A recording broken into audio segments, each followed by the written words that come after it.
हटो छोटो हटो।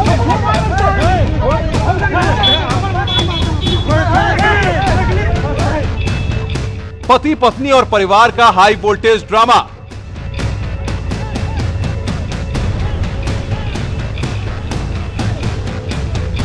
दहेज का सामान, छिड़ गया संग्राम।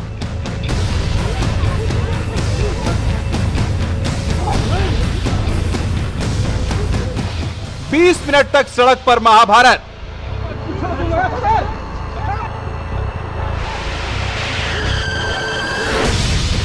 कैमरे के सामने सबसे बड़ी लड़ाई।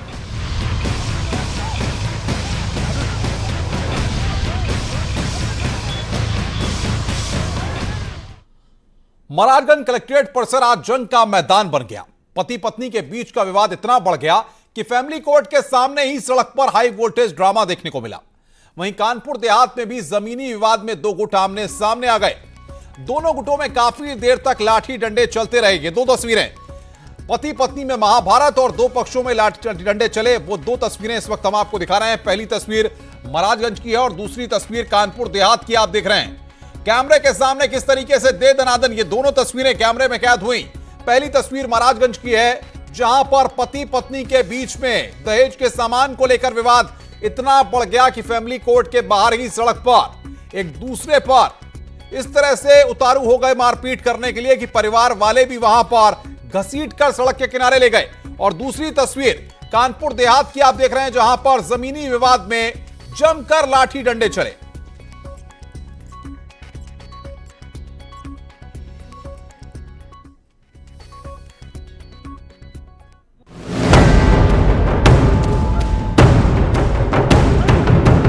महाराजगंज कलेक्ट्रेट परिसर जंग के मैदान में तब्दील हो गया।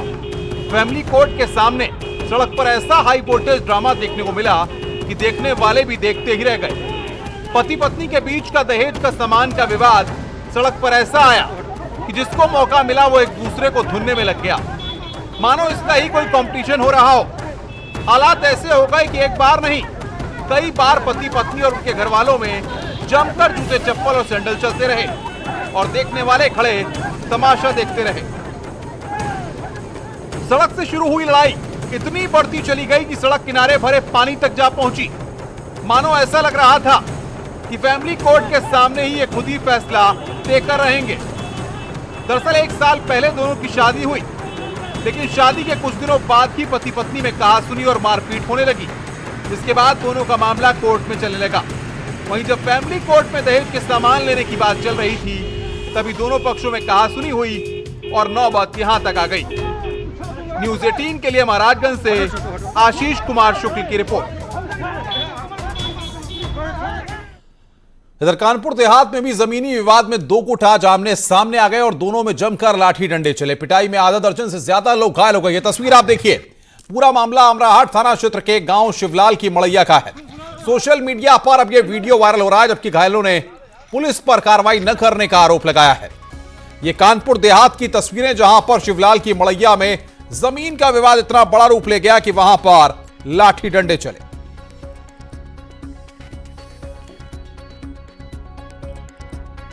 सोशल मीडिया पर यह वीडियो इस वक्त वायरल हो रहा है। इधर चंदौली के अदसड़ गांव में भी पुलिस और ग्रामीण आमने सामने आ गए। यहां पर पुलिस ने चोरी के आरोप में दो युवकों को हिरासत में लिया। इसके ग्रामीणों ने वहां पर विरोध किया और युवकों को निर्दोष बताया और पुलिस की टीम को गांव में ही रोक लिया। मौके पर पहुंचे वरिष्ठ अधिकारियों ने ग्रामीणों को समझाया, जिसके बाद ग्रामीण शांत हुए और शुरुआती जांच में युवक भी निर्दोष पाए गए। पूरे मामले में एसएचओ कंदवा की भूमिका संदिग्ध बताई जा रही है।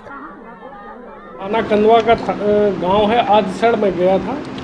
वहाँ गांव के अंदर पब्लिक एकत्र थी, क्योंकि थाने पे दो लड़कों को बुलाया गया था, जिससे वहाँ सब बैठ गए। तो मैंने जनप्रतिनिधि गांव वालों से सबसे बातचीत की, उन्हें समझाया, वो सब लोग चले गए। दूसरा, अभी तक जो जांच की थी उसमें कोई लड़कों का दोष नहीं पाया गया। आगे बढ़ते हैं। बड़ी खबर, हमीरपुर एनकाउंटर मामले में जिला मजिस्ट्रेट ने मजिस्ट्रियल जांच के आदेश दे दिए हैं। अमर दुबे एनकाउंटर की अगले 15 दिन में एडीएम जांच करके पूरी रिपोर्ट देंगे। विकास दुबे का शार्प शूटर और भतीजा था अमर दुबे। आपको बता दें कि विकास दुबे मामले की सीबीआई और एसआईटी जांच की 2 जनहित याचिका पर सुप्रीम कोर्ट में कल सुनवाई होगी। याचिका में उत्तर प्रदेश पुलिस की भूमिका की जांच की मांग की गई है। वहीं विकास दुबे मुठभेड़ मामले में यूपी सरकार के खिलाफ दायर की गई याचिका को हाई कोर्ट की लखनऊ बेंच ने खारिज कर दिया है। गैंगस्टर के एनकाउंटर पर सक्रिय हुआ पीआईएल गैंग। हाई कोर्ट से लेकर सुप्रीम कोर्ट तक दाखिल हुई याचिकाएं। इंडिपेंडेंट जांच की मांग की गई है। इसमें यह भी मांग की गई है कि जो पुलिस की भूमिका रही है उसकी भी जांच होनी चाहिए। एक एनकाउंटर की कितनी जांच चाहता है पीआईएल गैंग? सुप्रीम कोर्ट इस मसले में व्यापक एक जांच और एक निष्पक्ष जांच का आदेश करता है, तो मैं समझता हूं कि उत्तर प्रदेश सरकार को इसमें कोई परेशानी नहीं होनी चाहिए। जब से यूपी एसटीएफ ने विकास दुबे गैंग का सफाया किया है, तभी से या फिर कह लीजिए कि उससे एक दिन पहले से ही कुछ लोग इस मामले को कोर्ट कचहरी में घसीटने लगे हैं। अगर ये याचिका काउंटर के एक दिन पहले दाखिल हो गई थी तो निश्चित रूप से जो लोग इसमें शामिल हैं उनकी अपनी नौकरी और उनका अपना कैरियर है। सबसे पहले ये लोग इलाहाबाद हाई कोर्ट पहुंचे, लेकिन हाई कोर्ट ने इनकी एक नहीं सुनी, याचिका खारिज कर दी। कुछ लोग तो सुप्रीम कोर्ट भी पहुंच गए हैं और इस पूरे मामले में कोर्ट से दखलंदाजी की मांग कर रहे हैं। चीफ जस्टिस की बेंच इस मामले की सुनवाई के लिए तैयार भी हो गई है। जो एनकाउंटर था उसमें जो विधिक स्टेप होते हैं, जो विधिक अधिकार प्राप्त है, जो संवैधानिक अधिकार प्राप्त है पुलिस के पास, उसके अनुसार ही कार्रवाई हुई होगी। इस एनकाउंटर की 4 अलग अलग टीमें जांच कर रही हैं। एसआईटी, एसटीएफ, फॉरेंसिक और हाईकोर्ट के रिटायर्ड जज पहले ही इसकी जांच कर रहे हैं, लेकिन पीआईएल गैंग को एक और जांच चाहिए। ऐसे में सवाल यह है कि सरकार अपराधियों से निपटे या फिर याचिकाओं का जवाब देते फिरे। पीलीभीत पुलिस ने कप्तान जयप्रकाश के आदेश पर पूरे जिले में ऑपरेशन बिजली चलाया और पूरे जिले के 10 थाने से 24 अपराधी 24 घंटे में धर दबोचे हैं। ये अपराधी जिले के टॉप 10 सूची के भी हैं। इनके ऊपर गैंगस्टर, गौकशी, हत्या, लूटपाट, रेप जैसे गंभीर मुकदमे दर्ज हैं। पुलिस कप्तान जयप्रकाश का कहना है कि पुलिस ऑपरेशन बिजली को लगातार चलाती रहेगी, जिससे अपराधियों में पुलिस का खौफ बना रहे।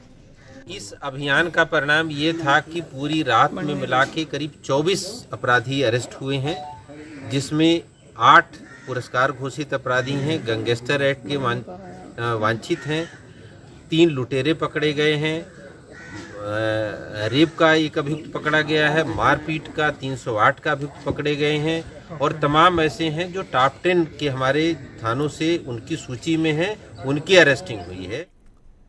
आगे बढ़ते हैं। कोरोना प्रभावित आगरा मंडल के 3 जिलों की बैठक के लिए मुख्य सचिव चिकित्सा अमित मोहन प्रसाद आज आगरा पहुंचे। बैठक में आगरा, मथुरा और फिरोजाबाद के शीर्ष अधिकारी शामिल हुए। हालात की उन्होंने समीक्षा की। उन्होंने कहा है कि आगरा मंडल के सभी जिलों में अब कोरोना के मामले कम होने लगे हैं और प्रशासन ने बेहतर काम किया है। में बहुत सारे कार्य थोड़ा हटके भी हो रहे हैं और अच्छे हो रहे हैं। इस समय जब एक कठिन दौर चल रहा है संक्रमण का, उस समय आगरा में और फिरोजाबाद में जहां शुरू में बहुत ज्यादा केसेस आ रहे थे, इस समय केसेस की संख्या कम हुई है। सीबीएसई ने आज 12वीं के परीक्षा परिणाम घोषित कर दिए हैं, जिसमें लखनऊ की दिव्यांशी जैन ने सभी विषयों में 100% नंबर लाकर सबको चौंका दिया है। दिव्यांशी जैन ने लखनऊ के नवयुग ग्रेडियंस स्कूल से पढ़ाई की है। उसकी वो छात्रा है। उन्होंने इंग्लिश, संस्कृत, इतिहास, भूगोल, इंश्योरेंस के साथ इकोनॉमिक्स में 100 में से 100 नंबर लाकर जिले के साथ साथ अपने परिवार का भी नाम रोशन कर दिया है। 100% नंबर पाने वाली दिव्यांशी जैन को डिप्टी सीएम दिनेश शर्मा और रक्षा मंत्री राजनाथ सिंह ने भी बधाई दी है। छात्रा दिव्यांशी को अपनी तरफ से गुलदस्ता भी भिजवाया गया है।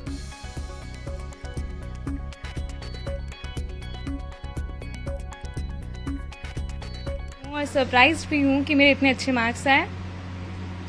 आपके किस सब्जेक्ट में कितने मार्क्स आए और पूरा डिटेल? मेरे पास 6 सब्जेक्ट्स थे, 2 लैंग्वेजेस थी, इंग्लिश और संस्कृत, और मेरे बाकी सब्जेक्ट थे हिस्ट्री, ज्योग्राफी, इकोनॉमिक्स और इंश्योरेंस। वो मेरा वोकेशनल सब्जेक्ट था। मेरे सब सब्जेक्ट्स में 100 मार्क्स आए हैं।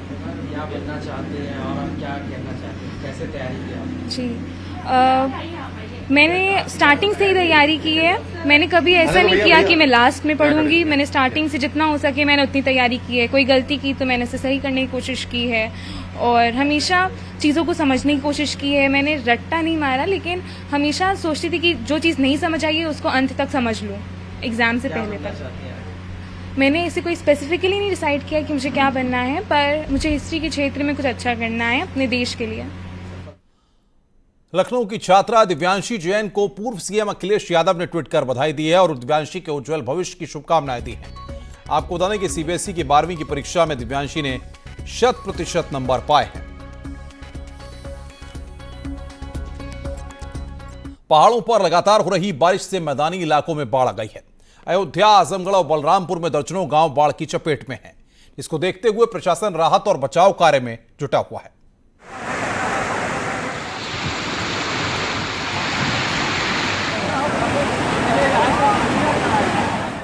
खेत पानी में डूबे हैं तो सड़कें भी जलमग्न हैं। किसानों की मेहनत पर पानी फिर गया है। पानी ने ऐसा कहर बरपाया कि लोग त्राहिमाम कर रहे हैं। यूपी के कई जिलों में कमोबेश ऐसे ही हालात बने हुए हैं।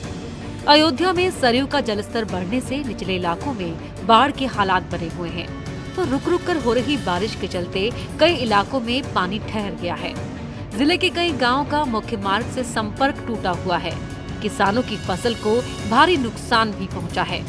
रुदौली ब्लॉक के रसूलपुर, नेपुरा, मुतौली, जैत्री, पसैया समेत कई गांव हैं जहां हर साल मॉनसून सीजन में बाढ़ जैसे हालात बन जाते हैं, लेकिन बाढ़ से निपटने के कोई इंतजाम नहीं किए जाते।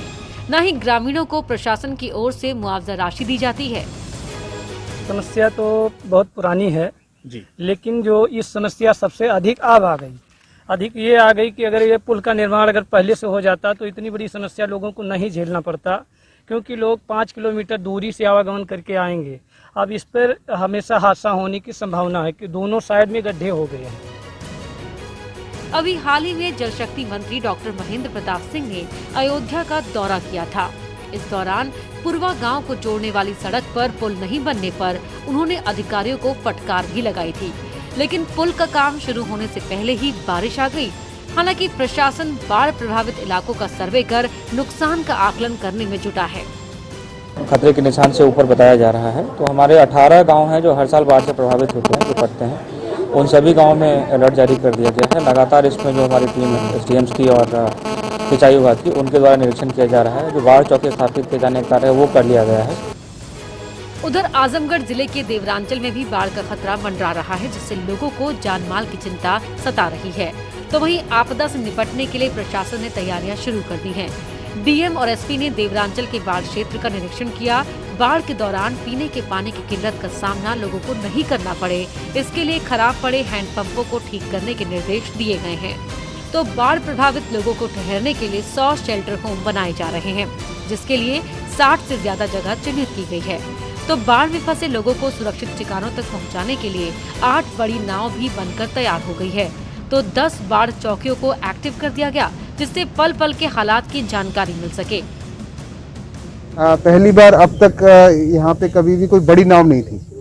पहली बार सरकारी बड़ी नाव हमने बनाई है, जो कि 8 बन के तैयार हो गई हैं, कि अगर ज़्यादा बाढ़ आती है तो बड़ी नाव सुरक्षित रहती है, तो आवागमन के लिए वो यूज़ की जा सके। तो पॉइंट्स भी निर्धारित कर लिए गए हैं, उनकी ड्यूटीज़ भी लगा दी गई। तो ऐसे सभी की ड्यूटी लगा दी गई है, वही हम चेक करने आज आए थे। तो व्यवस्थाएं मिली हैं, कुछ और सुधार की आवश्यकता है, जिससे कि रिपोर्टिंग प्रॉपरली आ सके। और खबरें और भी हैं, फिलहाल रुक रहे हैं यहाँ पर एक ब्रेक के लिए। ब्रेक के बाद जल्द हाजिर होते हैं।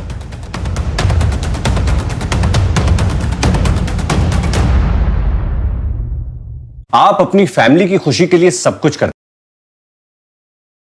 हैं। शानदार, जल्दी कीजिए, कहीं छूट ना जाए ये सुनहरा मौका। हमें मेल करके उठा लीजिए बड़ा फायदा। ये स्पेशल ऑफर है अगले 15 दिनों तक। साथ ही मिलेगा हमारी वेबसाइट पर प्रमोशन। आज ही मेल करें sales@nw18.com पर। न्यूज 18 इंडिया, आपका पसंदीदा नेशनल न्यूज चैनल, उपलब्ध है डिश टीवी के चैनल नंबर 663 और D2H के चैनल नंबर 306 पर। कोरोना की हर खबर देखते रहिए न्यूज 18 इंडिया पर। भैया राम राम, नमस्कार। बाहर ना जाना, कुछ बता रहे हैं, कुछ चेता रहे हैं। आपने लॉकडाउन के दौरान देखा कि हम क्या कर रहे हैं। कोरोना काल में लोग एक दूसरे को समझा रहे हैं। बड़े बड़े लोग वीडियो बना रहे हैं। आप गाना जानते हैं तो गाइए, या फिर अपना हुनर दिखाइए, वीडियो बनाइए और हम तक पहुंचाइए और घर बैठे बनिए स्टार।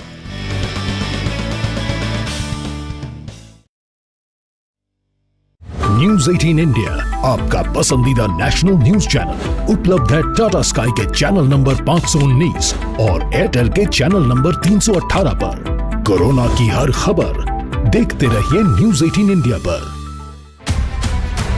अब तो घर में बैठना आसान नहीं है, पर सच ये भी है कि जान है तो ही जहान है।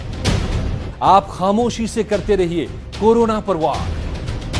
महाबहस में होगी सवालों की बौछार, एविडेंस देश के आदेश पर, जिनको कोई मतलब नहीं। आप धोते रहिए अपने हाथ, एक भी सामने नहीं आया इसके खिलाफ जाकर खड़े हो रहे। मैं लड़ता रहूंगा सिस्टम के साथ। पुलिस जो काम कर रही है वो किसके आदेश पर? वो हमला कर रहे डॉक्टर पर। हम कमजोर नहीं पड़ेंगे, हम साथ साथ लड़ेंगे। महाबहस सोमवार से शुक्रवार रात 7:56 पर। हर गांव देखेगा, हर शहर देखेगा खबरों का शतक, कोरोना से प्रदेश की लड़ाई की ताजा जानकारी रोज सुबह शाम। कोरोना 100 सिर्फ न्यूज 18 उत्तर प्रदेश उत्तराखंड पर। घरों से शहरों तक की हर पल की हर खबर न्यूज 18 के रिपोर्टर पहुंचाते हैं आप तक, ताकि तेजी से फैलते कोरोना की मिले आपको फास्ट अपडेट। देखिए यूपी एक्सप्रेस 100 सिर्फ न्यूज 18 उत्तर प्रदेश उत्तराखंड पर।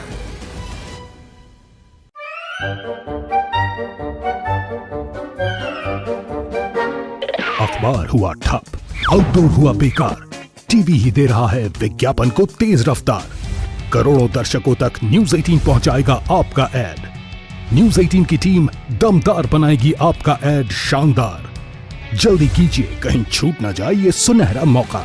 हमें मेल करके उठा लीजिए बड़ा फायदा। ये स्पेशल ऑफर है अगले 15 दिनों तक। साथ ही मिलेगा हमारी वेबसाइट पर प्रमोशन। आज ही मेल करें sales@nw18.com पर। न्यूज 18 इंडिया आपका पसंदीदा नेशनल न्यूज चैनल उपलब्ध है डिश टीवी के चैनल नंबर 663 और D2H के चैनल नंबर 306 पर। कोरोना की हर खबर देखते रहिए न्यूज 18 इंडिया पर। भैया राम राम नमस्कार। हरे ना जाना कुछ बता रहे हैं, कुछ चेता रहे हैं। आपने लॉकडाउन के दौरान देखा कि हम क्या कर रहे हैं। कोरोना काल में लोग एक दूसरे को समझा रहे हैं, बड़े बड़े लोग वीडियो बना रहे हैं। आप गाना जानते हैं तो गाइए या फिर अपना हुनर दिखाइए, वीडियो बनाइए और हम तक पहुंचाइए और घर बैठे बनिए स्टार।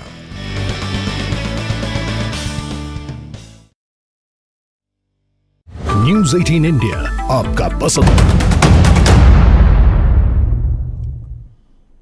और बड़ी खबर इस वक्त आ रही है यूपी पीएससी को लेकर। यह बड़ी खबर है, एपीओ मेंस 2018 की परीक्षा कार्यक्रम में बदलाव किया गया है। 18 और 19 जुलाई को होने वाली मेंस परीक्षा स्थगित कर दी गई है। 29 और 30 जुलाई को होगी एपीओ मेंस 2018 की परीक्षा।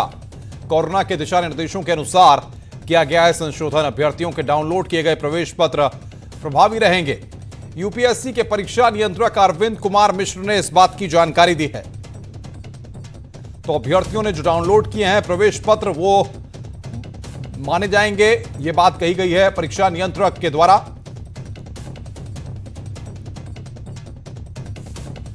पीसीएस 2018 के इंटरव्यू से जुड़ी बड़ी खबर इस वक्त है। पीसीएस 2018 के इंटरव्यू की तिथियों में फिर बदलाव हुआ है। यूपीएससी ने तारीखों में बदलाव फिर किया है। 18 जुलाई को होने वाला इंटरव्यू 13 अगस्त को होगा। 19 जुलाई को होने वाला इंटरव्यू 14 अगस्त को होगा और 20 जुलाई को होने वाला इंटरव्यू 18 अगस्त को होगा। 25 जुलाई को होने वाला इंटरव्यू 19 अगस्त को होगा। 26 जुलाई को होने वाला इंटरव्यू 20 अगस्त को होगा। 27 जुलाई को होने वाला इंटरव्यू 21 अगस्त को होगा। 10 अगस्त को होने वाला इंटरव्यू 25 अगस्त को होगा। तो ये पीसीएस 2018 के इंटरव्यू से जुड़ी इस वक्त की बड़ी खबर। अयोध्या में विवादित ढांचा गिराने के मामले में सीबीआई ने आज कल्याण सिंह से पूछताछ की। 6 दिसंबर 1992 को जब विवादित ढांचा गिराया गया था, उस दौरान कल्याण सिंह उत्तर प्रदेश के मुख्यमंत्री थे। 28 साल पुराने बाबरी विध्वंस मामले को लेकर आज यूपी के पूर्व सीएम कल्याण सिंह अपना बयान दर्ज कराने लखनऊ में सीबीआई की विशेष अदालत पहुंचे। सीआरपीसी की धारा 313 के तहत उनका बयान दर्ज किया गया। सीबीआई ने पूछताछ के लिए 1000 सवालों की सूची तैयार की थी। कल्याण सिंह के अलावा धर्म सेना के राष्ट्रीय अध्यक्ष संतोष दुबे भी सीबीआई की विशेष अदालत में पेश हुए। राजनीतिक उद्देश्य से मेरे खिलाफ झूठे और निराधार आरोप लगाकर मुझे गलत बताया गया है। मैं निर्दोष हूं। दरअसल 6 दिसंबर 1992 को अयोध्या में राम जन्मभूमि पर बना विवादित ढांचा उन्मादी भीड़ ने ढहा दिया था। इस मामले की थाना राम जन्मभूमि में रिपोर्ट दर्ज कराई गई थी। सीबीआई ने मामले की जांच करते हुए 49 आरोपियों के खिलाफ विशेष अदालत में आरोप पत्र दाखिल किया था। इनमें 17 लोगों की अब तक मौत हो चुकी है। अब 32 लोगों के खिलाफ ट्रायल चल रहा है। इस मामले में इलाहाबाद हाईकोर्ट ने सभी आरोपियों को आरोप मुक्त कर दिया था, जिसके बाद सीबीआई ने सुप्रीम कोर्ट में याचिका दायर की थी। 2017 में सुप्रीम कोर्ट की पीठ ने सीबीआई की विशेष अदालत को फिर से सुनवाई करने का आदेश दिया था। उस दौरान कल्याण सिंह को राजस्थान के राज्यपाल होने के नाते संवैधानिक प्रतिरक्षा प्राप्त थी, लेकिन राज्यपाल का पद त्यागते ही उनके खिलाफ भी ट्रायल शुरू किया गया। इस केस की सुनवाई अब अंतिम दौर में है। उमा भारती, साध्वी ऋतंभरा समेत 24 आरोपियों के बयान दर्ज किए जा चुके हैं, जबकि लालकृष्ण आडवाणी, मुरली मनोहर जोशी के बयान दर्ज होने अभी बाकी हैं। सुप्रीम कोर्ट ने इस साल 31 अगस्त तक हर हाल में विशेष अदालत को फैसला देने का आदेश दिया है। Team news 18। राजस्थान में 18 महीने पुरानी अशोक गहलोत सरकार पर संकट के बादल मंडरा रहे हैं। डिप्टी सीएम सचिन पायलट ने सीएम अशोक गहलोत के खिलाफ बगावत का झंडा बुलंद कर दिया है। दिन भर चली सियासी उठापटक में आज का दिन गहलोत के नाम रहा, लेकिन इससे राजस्थान में कांग्रेस दो फाड़ होती दिख रही है।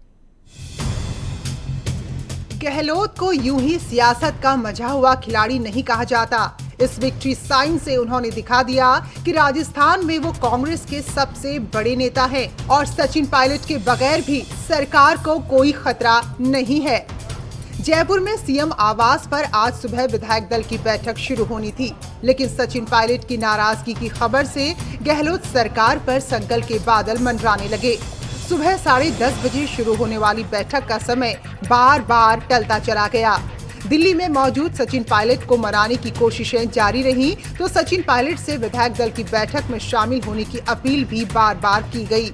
अगर परिवार का कोई सदस्य नाराज हो जाए तो वो परिवार को गिराता नहीं, वो परिवार से रुष्ट होकर अपना गुस्सा प्रकट कर माँ बाप के साथ बैठकर, चाचा ताऊ के साथ बैठकर, परिवार के साथ बैठकर उसका हल निकालता है।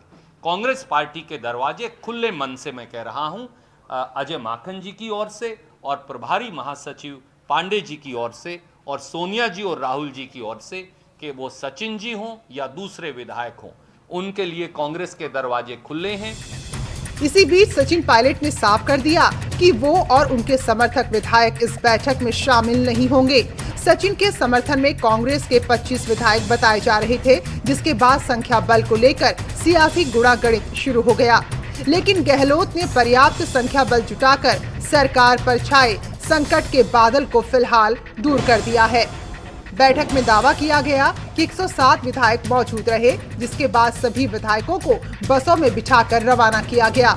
यानी गहलोत बनाम पायलट की जंग में पहली बाजी गहलोत के नाम रही। उधर बीजेपी ने राजस्थान में फ्लोर टेस्ट कराने की मांग उठा दी है। यानी राजस्थान में उपजा संकट फिलहाल टला नहीं है। अब गहलोत के सामने सबसे बड़ी चुनौती फ्लोर टेस्ट होने तक विधायकों को एकजुट रखने की है।